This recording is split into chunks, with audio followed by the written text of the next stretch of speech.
अस्सलाम वालेकुम नाज़रीन, HRJDO न्यूज़ में आया वज़ीर कल सकरंड वापडा HDO आसफ अली ज़लदारी ते गोठ लधो चांडे भरसां कुछ माण्हुनि हमलो कयो। उन सिलसिले में जेको वापडा अमलदारनि उहे एहतजाज करे रहिया आहिनि। अचो त साणनि ॻाल्हि ॿोल था कयूं। सर अस्सलाम वालेकुम। वालेकुम सलाम। बिस्मिल्लाहिर्रहमानिर्रहीम। मुंहिंजो नालो अली असगर आहे। मां हाइड्रो यूनियन डिवीज़न जो सेक्रेटरी आहियां। सर अकल असांजो HDO साहब पंहिंजी टीम सां गॾु चोरनि जे ख़िलाफ़ु ऑपरेशन करण जे लाइ हितां निकितो। जीअं ई कचे जी साइड लधो चांडियो जे ॻोठ पहुतो त उते ट्रांसफार्मर मोबाइल ट्रांसफार्मर जे करे सॾींदा आहियूं त बेल गाॾियुनि ते ट्रांसफार्मर रखे या गॾा गाॾियुनि ते ट्रांसफार्मर रखे 11,000 में कुंडा हणी हू डायरेक्ट ट्यूबवेल चोरी कंदा आहिनि बिजली ऐं डायरेक्ट ट्यूबवेल हलाए ज़रई ज़मीनूं आबाद कंदा आहिनि। अहिड़ो ई उते ट्रांसफार्मर जेको पियल हुयो जंहिं ते HDO साहब पंहिंजे स्टाफ खे चयो त भई हीअ ट्रांसफार्मर जेको आहे कटे हिन ट्रांसफार्मर खे पंहिंजी तहवील में वठो। त उते उन्हनि जे अमल दौरान ई उते ॻोठ माड़ी जलबाणी जा जलबाणी क़ौम जा शरपसंद अनासर जंहिंमें इमामदीन जलबाणी, अलीगुल जलबाणी ऐं हाजी ख़ान जलबाणी ऐं उन सां गॾु नामालूम माण्हू हुया जेके 10 खां 15 माण्हुनि ताईं मुश्तमल हुया, जिन लठियुनि ऐं कुहाड़ियुनि सां असांजी टीम HDO साहब जे मथां कातिलाना हमिलो कयो, जंहिंमें असांजा कुझु एहलकार जेके आहिनि से धकी थिया ऐं उतां खां पोइ ई वापसि आया। ऐं अफ़सोस सां इहो चवणो थो पए त कल्ह सुबुह खां वठी राति 10 बजे ताईं HDO साहब ऐं असांजी वापडा लेबर यूनियन सकरंड जा उहिदेदार ऐं असांजे अहलकार जेके वापडा जा आहिनि हितां जा, उन्हनि थाणे जा चकर हयां पर SHO उन्हनि जी FIR कटण जे लाइ तयारु कोन हुयो।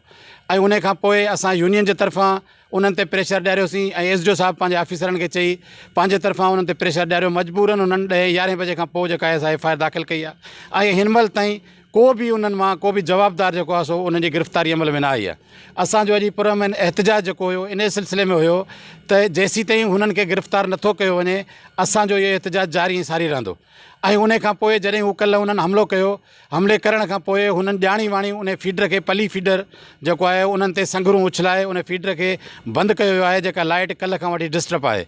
असां पंहिंजी मैनेजमेंट खे इहो ॿुधाए चुका आहियूं त असांजा अहलकार इन ख़ौफ़ ऐं हिरास जे टाइम ते को बि जेको आहे होॾे वञण जे लाइ तयारु न आहे जेसीं ताईं हुनजे तहफ़ुज़ खे यकीनी नथो बनायो वञे। सर वापडा तरफ़ां उन्हनि माण्हुनि ते FIR बि कटाई वई आहे ऐं तव्हां सर ॿुधायो असांखे तमामु घणो ख़ौफ़ बि आहे, हू कुझु बि करे सघंदा, विड़ी बि सघंदा, पर जेकॾहिं गिरफ़्तारी अमल में नथी अचे त पोइ तव्हांजो अॻिते एहतजाज तव्हां रिकॉर्ड करायो, अॻिते तव्हांजो लाइ अमल छा आहे यूनियन जे तरफ़ां पंहिंजे तरफ़ां या जेका हिते वापडा इंतिज़ामिया उन तरफ़ां? साईं मुंहिंजा हाणे ॾिसो FIR जेको सो थी वई आहे पर अञा ताईं गिरफ़्तारी अमल में न आहे आई। ऐं अगरि उन्हनि पंहिंजो दहशतगर्दी चइबो उन्हनि खे, त उन्हनि खे अगरि गिरफ़्तार नथो कयो वञे त पोइ अॻिते जो असांजो जेको लाइ अमल हूंदो थी सघे थो असां पंहिंजो कमु बि बंदि करे छॾियूं। अञा बि अगरि उन्हनि खे जेको सो गिरफ़्तार नथो कयो वञे या का ॿी उन्हनि जी सपोर्ट कई थी वञे त थी सघे थो असां जेको सो पंहिंजी सर्किल या डिवीज़न जी लाइट बंदि करे छॾियूं। इन खां वधीक ॿियो को अमल कोन्हे।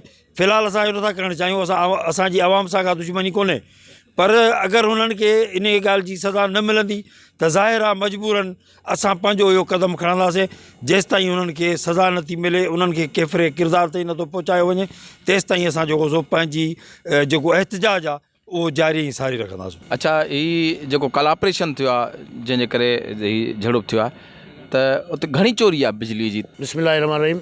असांजे सभु जो पई फीडर मेरापुर 1 ते तक़रीबन 17 कनेक्शन लीगल, जंहिंमें 261 कनेक्शन जेके आहिनि उहे अनलीगल आहिनि, जेके मुख़्तलिफ़ जायुनि ते गॾा गाॾे ते या चकी आहे रांदि गाॾी जी उन ते रखंदा आहिनि, ॿिया त ज़मीन पूरींदा आहिनि, उहे चोरी हुया। असां इन ऑपरेशन में कल्ह हिकिड़ो इंफॉर्म ते HDO साहब असांजो वियो हुते ॻोठ लधो चांडियो, उन जे भरिसां हिकिड़ो गॾा गाॾे ट्रांसफार्मर पियो, उन ते असां छोकिरा टीम जा गॾु हुआ। उते मज़ाहिमत थी जलबाणी बिरादरी जंहिंजो मुख्य जवाबदार आहे इमामदीन जलबाणी, उन जे बछ ते 8-10 मोटरसाइकिल ते शरपंद माण्हू आया, उन्होंने कातिलाना हमलो कयो, धक्को लॻा, कुझु गाॾी खे नुक़सानु थियो। उहो असीं मज़म्मत था कयूं त असां कल्ह जेको असां पुलिस जेको जो रवैयो बिहेवियर हो को बि असां सुठो कोन हो। इवन असां राति 11 बजे खां पोइ असांजी FIR थी आहे। असां पाण पंहिंजे केर मां असांजे फीडर ते छोकिरा वञण लाइ तयारु कोन्हनि, को बि वञण लाइ असांखे को प्रोटेक्शन कोन थो मिले, न असांजे HDO साहब खे न असांजी लेबर खे। ऐं एज़ ए यूनियन बैरियर आहियां, असां पाण चाहियूं था त असां अहिड़े मॉडल में कमु न कंदासीं।